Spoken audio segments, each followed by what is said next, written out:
Welcome to the fourth episode of Series 78, everyone. This series, we welcomed Brian Saliba, creator of the game we are covering, Monty Python's Cocurricular Medieval Reenactment program, a game that lets you live out all of your favorite Monty Python imaginations.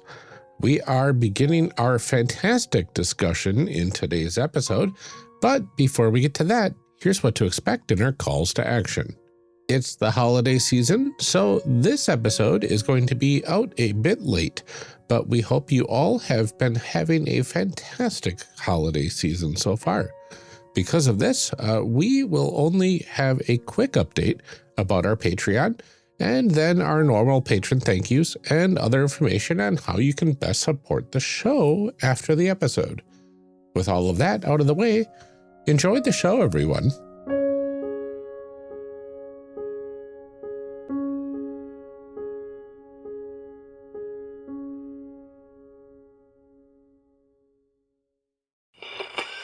And now for something completely different.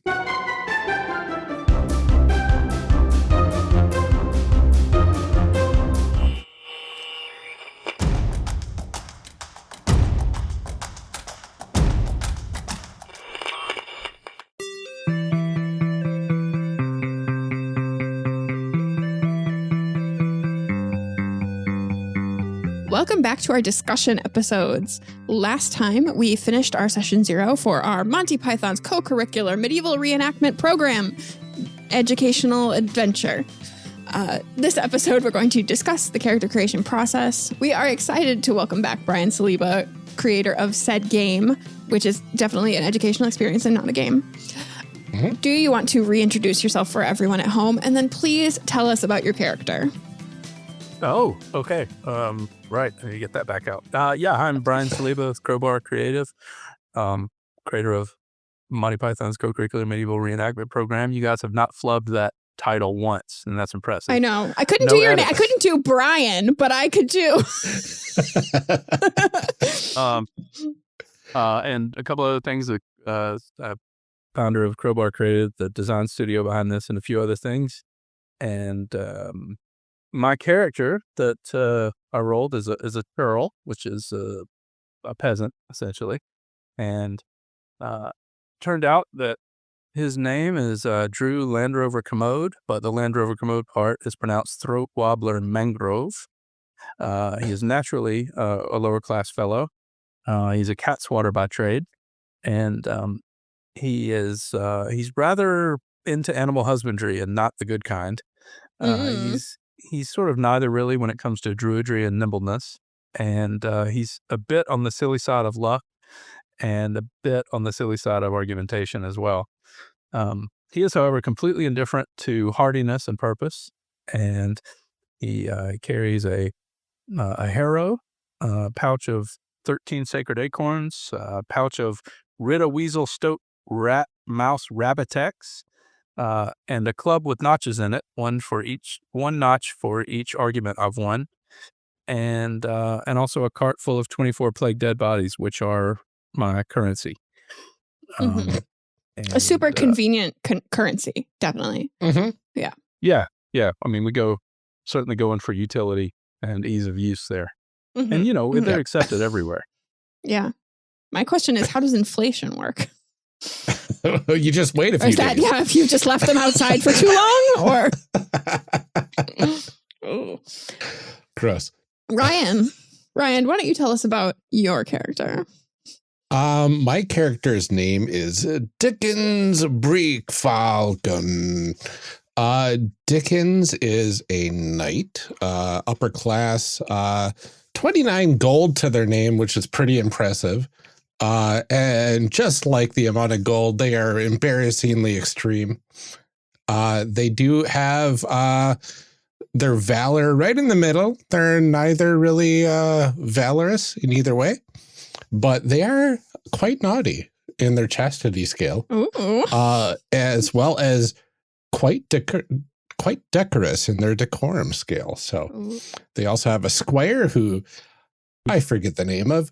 So they're just my squire. I'll call them a random name and perhaps they will respond. They usually do. Mm-hmm. So why does it matter if I get it right?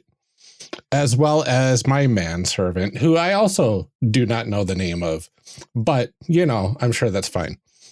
I'm thinking of that scene in Emperor's New Groove where like Yzma is like, it's no concern of mine whether you have, what was it? Food? Should have thought of that before you became peasants. I feel like it has very much that vibe every time you try and talk to these people. Pretty much, yeah. They are there to carry my things and hand me stuff. Important duties. Yes. Very important duties. My indifference is subtlety. So not at all subtle in anything that I do, nor does subtlety affect me in the slightest. And I have a longer sword for my primary weapon, which is exactly like it sounds, a longsword, but more. Yeah. A skeleton key. Not subtle, that you might say. No. Yeah. No, I was like, do you like to brag about your longer sword? I do like to brag about my longer sword. It's a little bit Absolutely. A little bit naughty. No, quite naughty, rather. My skeleton key is another thing that I carry around, but I dare only use it to lock the chastity belts that I need to encounter, as well as the doors between my lovers and I. So I can remain chaste, as is my decree as a knight. And I also have a book of etiquette just to help remind me of, you know, the do's and don'ts of polite society. So yeah, which is mostly how not to fart, doing various pretty things. Much. Right. Yeah. Pretty much. And that's Dickens' Brick Falcon. Amelia. Falcon. Yes. That's right. Hello, my character is Begonia Spatula Cushion. Of course. Enchanter. My element is air. I'm middle class. I am a bit too sorceress. I am a bit very small rocks in the wisdom of science. I'm neither lucky nor bad luck. Let's see. Neither really strategic or Kamikaze Highlander. Which I don't think I got to say in the last episodes. That is the opposite of strategic. It's Kamikaze Highlander. And then I am a bit argumentous. I have a feather boa. This is my most prized possession, I have decided through the course of this character creation. This feather boa. I have large scales that I assume we throw on top of the cart full of dead bodies because they require a cart to be carried around. I have a pagan figurine. A gavel. I'm indifferent to purpose. I don't care why I should do things. If I want to do it, I'll do it. A wizard is never early nor late. They arrive precisely as they intend. Yes, exactly. Oh, that's a different property. Different IP. Sorry about that. Yeah. I really hope that I don't ever roll badly when I'm trying to channel my element, because it will ruin my feather boa. And that will be... Yeah, we don't want that. I can sense that my loony status will get worse if I burn my feather boa somehow. They don't hold up well in hurricanes, do they? No. That is going to be like my defining character arc if something happens to this feather boa. I would like it to be made of like turkey feathers or something, though. Just like it's an ugly feather boa. Well, or would it be funnier if it's like hot the rule pink? Book on that? Yeah. Or maybe it just comes from a hot pink. I'm sure turkey. we have a rule for that. I'm positive we have a rule for that, or a table you can roll on to determine the... if not, can you please institute Amelia's rules, which are, please roll for type of feather boa. Amazing. Well, let's go ahead and dive right into a segment that we are calling D20 for Your Thoughts. D20 for Your Thoughts? So in this segment, we talk to our guests about their thoughts on the character creation process, how it relates to the system, to other games. But first, the most cliche question we can ask anyone on this podcast. How'd you get into role-playing games? How did it come to this? What happened to you? What went wrong? Yeah. What was your rock bottom, would you say? Well, I was probably 4 years old or so. And my brother introduced me around that time. He was in high school at the time. And he introduced me to D&D and Monty Python almost simultaneously. Oh boy. And those two things have kind of been our vocabulary for our whole relationship. And he's my co-author on this. So he is both to blame for my love for these two things, and then I recruited him to help me make this. So, So your whole life was leading to this, really. Yeah, it sure feels like that. Yeah, that's amazing. For you, Brian, what sort of process or mechanic do you really love to see in a character creation system? Well, yeah. Well, like we talked about last time, I really like for it to be fast, and so that you can get up and running. I like for the character creation process to teach you how the mechanics of the game work, so that it's not like I make a character and now I need to go read how to use all these various things. I like when it's all kind of interwoven. And I like most of all, for the end of the process, you look at that character sheet and it's more than numbers on a page. There's enough flavor there that you already have a sense for who this character is, and how they might react to a situation. At least you get you started, there's some mechanical depth, and you can see sort of how, okay, here's how, this is what I might want to focus on, and what I might be good at and what I need to improve at. But there's also enough just idiosyncratic elements that make you think you know how to RP that person as well. I think those are the hallmarks of a character creation process that I really enjoy. Yeah, absolutely. I would agree. I feel like there wasn't a lot to the process. Like, it wasn't, very heavy on steps. It was like, 6 steps or something like that. I don't know. I closed the book. But it felt like over the course of that, even just picking the traits and stuff, and then once we like put where they were on the scale, it was like, oh, I know what I'm about, like I know this feather boa is important to me, and that's enough to go off of. Honestly, I don't really understand why I have all these stats. You gave me a feather boa, and that is my entire personality now. Yeah. No, I do feel like we came away with characters that like, I know what to do with this person, I have a sense of their personality and decision making. And the names. Absolutely. I just really liked the name generator. It was such a good name. The name generator was fantastic. It was amazing.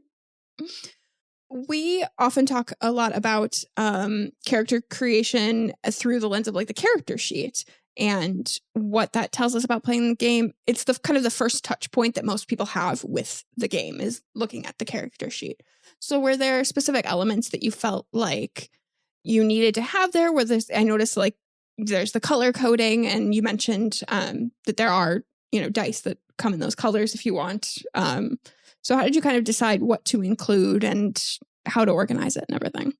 I think that was the big one, was establishing that since we were using dice that are unfamiliar, and also when it comes to like 12, 14, 16, 18, look very similar to each other, that having that kind of color coding so that people can quickly identify what needs to be rolled. And there's also a symmetry between the colors of the dice on each end of the spectrum. So a bit too really on the serious end and the silly end are the same color scheme but reversed.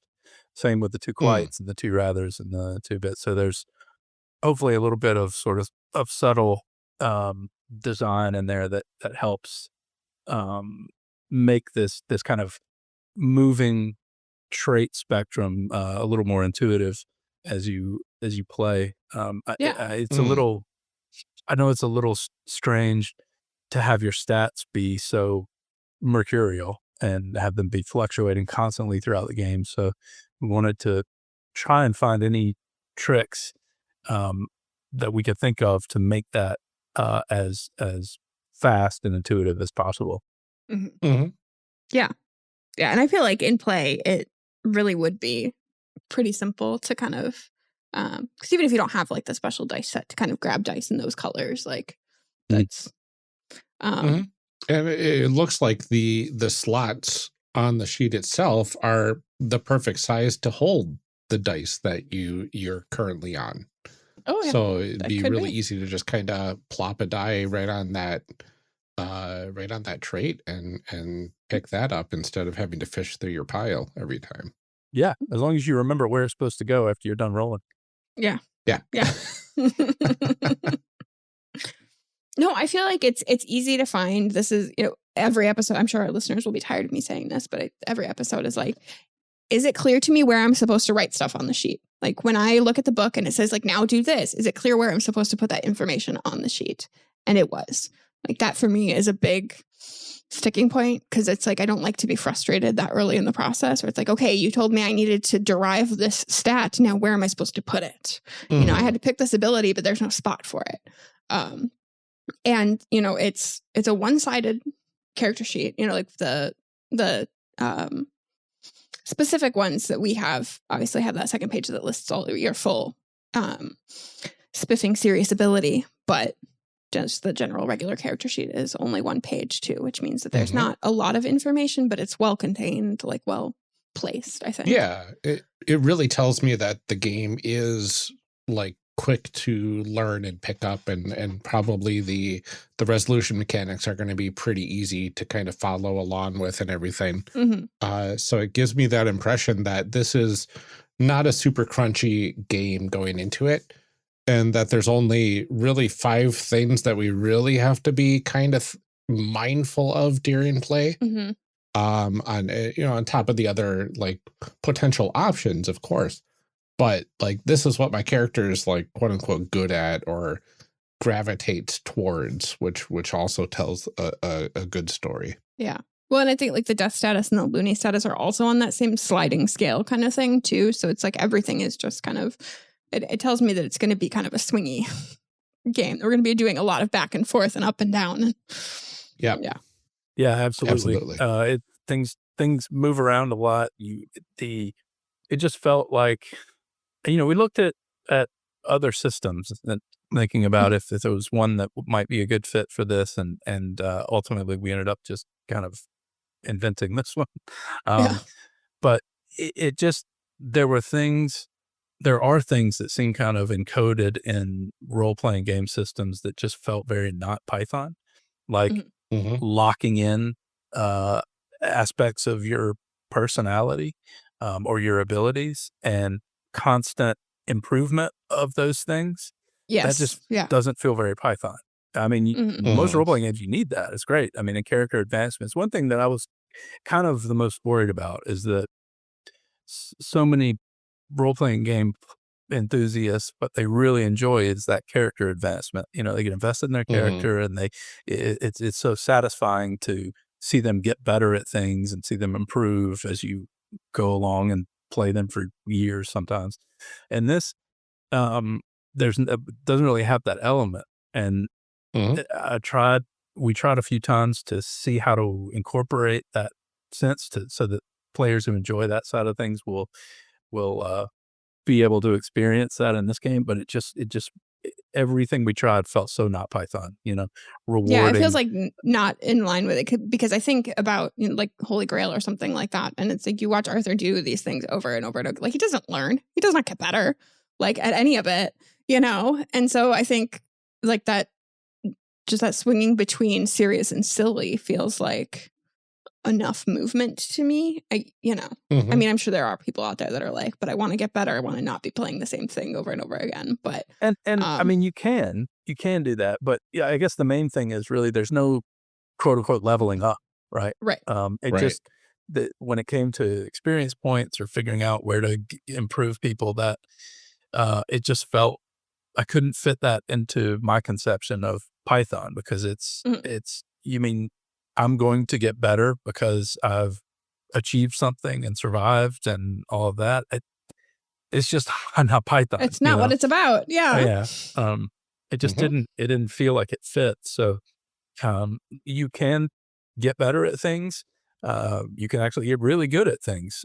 But there is a chance that at any point you can begin to not to get worse at it too, and simply staying alive or even achieving great things doesn't necessarily reward you with, more hit points or something like that. Right. Yeah. I mean, you can also get better equipment, which is something that can, if you go on the quest, the sword and the span, and you get Excalibur, then, you're going to feel like you're more powerful and better, even though it comes with some downsides too, like all mooses want to follow you around. But the That's the price you pay. Yeah. The idea of character improvement and advancement and just feeling like you can, if you take it seriously enough, you can get better. That's a no-go for Python. Anything that one of the Python truisms that I've always loved, I think this is another Terry Jones quote. Was it Terry Jones? Might have been Cleese, but said, one thing about Python is we make fun of serious things and take silly things very seriously, right? So we tried to use that as a kind of spot on the horizon that we were always aiming for. And if it felt like things ever got too serious, then we needed to find a way to subvert it. Yeah. Well, in general, then, how do we feel that character creation for this Monty Python reenactment program stacks up to other systems that we've played? Well, I can tell you from my perspective, I want to hear y'all's thoughts more than anything on this, but it was very gratifying to me that you guys just grokked it. I know you do a lot of character creation, so you guys are pros, but just, the fact that you had your situation-specific to-do list. It was 6 steps, and you guys were on I was on step 1 and waiting for you guys to finish up there so we could move on to step 2, and you guys are already on step 4, Yeah. Like, you guys are just turning right through, which is great. That is what I would hope to see, is that you guys, okay, this makes sense, and now I do this step, and here's the choice, and here's where I put it. Great. So that for me was the best part of it, was that it just made sense and was intuitive. Yeah. I felt like it was really easy. I think the hardest part was me being like, what page is that list on? Which I very could have easily looked, but I'm in the PDF trying to use my little scroll on the side. It's so small. I do better with physical books. But yeah, I think, like I said, that was the hardest part really, was where in the book is that? It felt really clear to me what I was supposed to do with what things, and, the names of things, I knew what it was, which is another thing that sometimes gets difficult. You're I don't understand the difference between this trait and this tactic, and, so that was easy enough. I felt like it was really quick without feeling like it was incomplete, if that makes sense. Yeah. Great. Thank you. It really led me down that path of especially when we assigned the dice to each of our traits and whatnot. It led me down a path of how this person kind of acts in the game. Sure, they're probably not going to be naughty all the time. They'll probably be chased in a ton, because that's kind of the whole shtick of the night and everything. But the fact that they are quite naughty off the bat, informs to me a bit of how to roleplay this person. I also love the idea of this character that is, quite naughty, but also has no subtlety. It's because you're indifferent to subtlety. And so just knowing those two things at the same time is wow, paints a picture, right? Okay, you're fun at parties. Yep. Yeah, and it's all very simple steps as well. And I was really excited about the accoutrements, especially because it's interesting when you have a trait or a skill or whatever in a game. I don't know if I've seen it where part of your gear, quote unquote, is connected to each individual trait like that. Yeah. which is really cool to see. But that felt interesting too, because it was like you rolled your accoutrement based on your trait, but then they offered bonuses to different traits, right? So like in addition to the trait, yeah. Right. So like the thing I rolled for sorcery actually gives me +1 glibness, you know, which I thought was interesting and kind of gives you a fun. The boa again. Shut up. It's the top one on my sheet. I really like my feather boa. I think it, and then you mentioned too, you kind of gave us the option of like, do you want to roll that accoutrement before you pick all of your traits, or do you pick your traits and then roll for each of them? And in my case, I just picked a bunch of traits and then was like, let's see what happens. But I could see how, I could look at it and be like, oh, okay, glibness. That was not a choice that like I could take to start off with, but how you might want to stack them if you got to that point. Right. I'm much more of like, let's make a character and then see what happens later. I know some people like to do that min-max and really like to kind of that puzzle solving sort of thing of like, if I make these things key off of each other, which can be a lot of fun. I am much more like, let's have a +1s to stats that I don't have. Like every +1 I have is to something that I do not have. So we'll see what happens. Well, but when you it can still come in handy though, because not having a trait doesn't mean you can't roll a die for it. Right. So it doesn't mean it'll never come up in your life because you're not good at it. But you can always replace accoutrements as you go to towns and go shopping. And I know the bow is locked in, but I will never do any sorcery. That's I will just never do sorcery, because if I lose that feather boa, because that can happen if I do sorcery wrong. It's just 1 to 5 on a D30 though. That's not that big of a chance. I suppose I do have like the thing is that like I have a bit too really sorceress. So like my sorcery is at a D20. So like I'm gonna want to do it. You'll be fine. But also you'll be fine. Great. They're two separate rolls. They're not related to it. It's fine. Everything's fine. Yeah. This is fine. What could go wrong?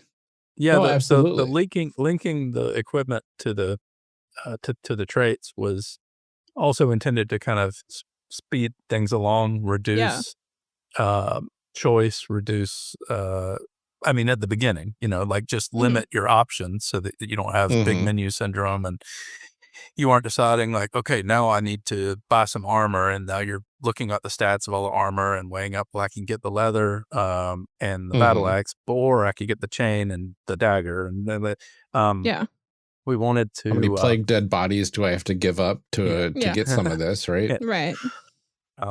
So that was, and it was a way to group all of the accoutrement in a way that was tied to all the traits. So it doesn't allow you to kind of carry tons and tons of stuff, but I think that's in keeping too with the game style that we were going for. That it's really not about stacking up lots of equipment, and if you do want to do that, then you need to have some retainers because they have to carry our stuff for you. Yeah, I was like, we don't have horses, we have coconuts, so that's and we got people that can carry stuff. Good point. That walk around with coconuts. No, I hadn't even thought about that. Like, sort of having that analysis paralysis of too many choices when you're looking at that equipment, and how that really does reduce it when it's like you pick your trait and then it's like here are these 10 things, and so for each one of those, or it might not even be a choice if you decide to roll. I think we give the option that you can choose or roll, but I think rolling would be the way it would happen at my table. But we always love random rolling when that's an option. That's same. That's what we always pick. But but if people wanted to reduce some of the randomness and be able to pick, that's it's fine too. Yeah.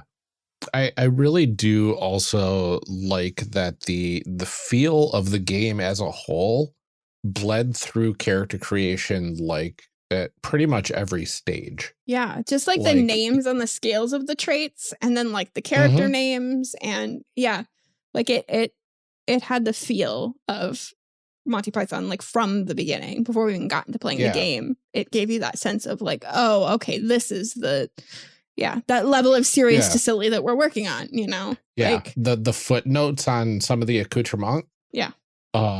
Fantastic. Yeah. And then, yeah, the name generator itself, like that was what cemented it for me of like, I'm in Python world now.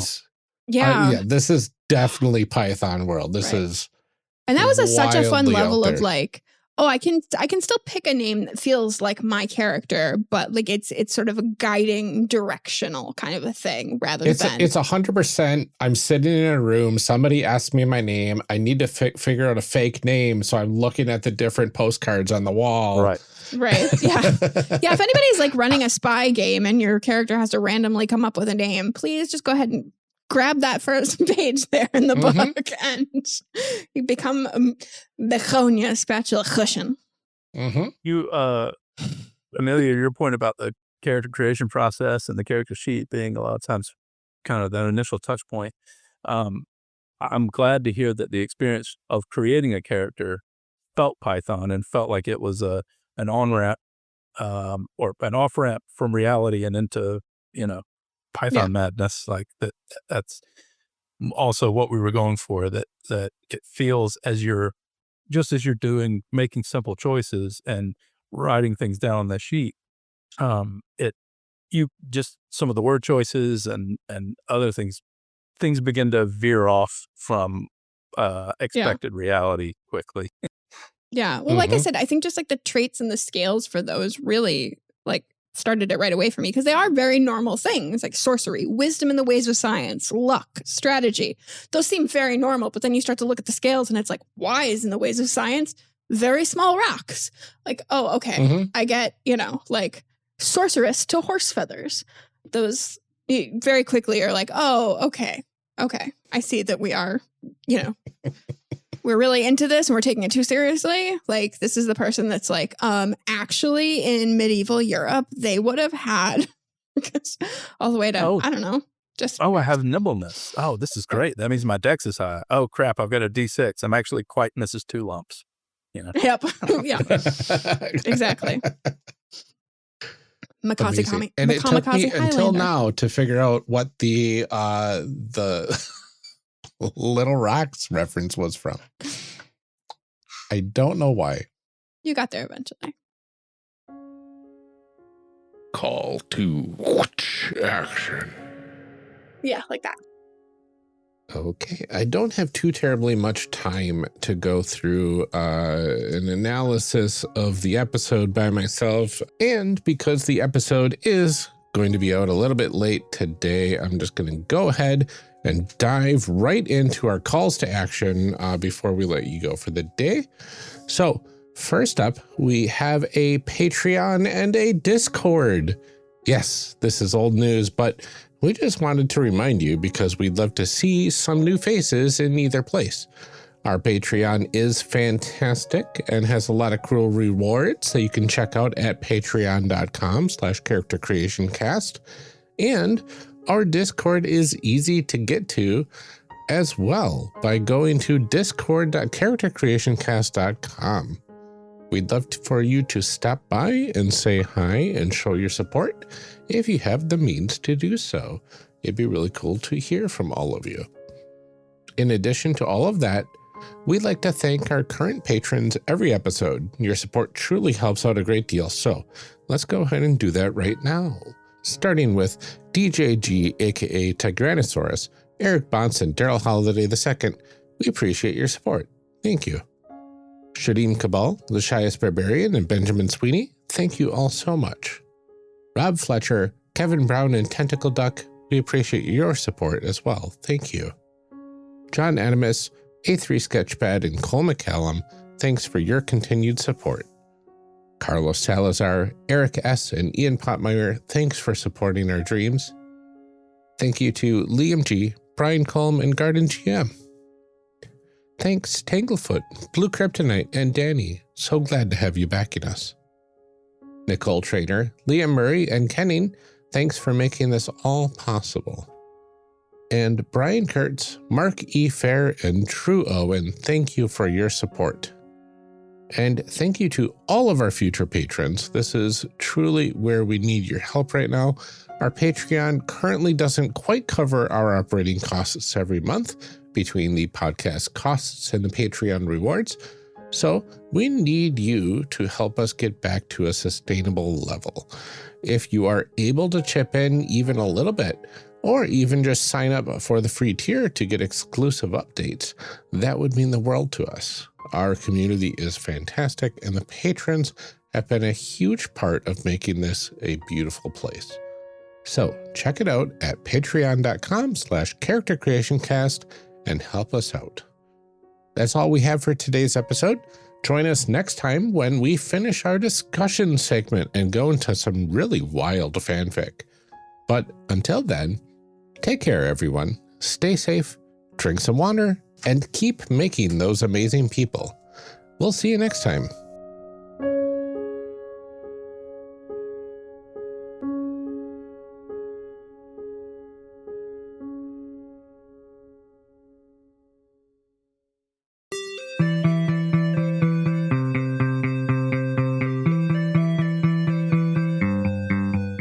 Thank you for joining us for part 1 of this discussion series. We'll be back in part 2, picking up right where we left off.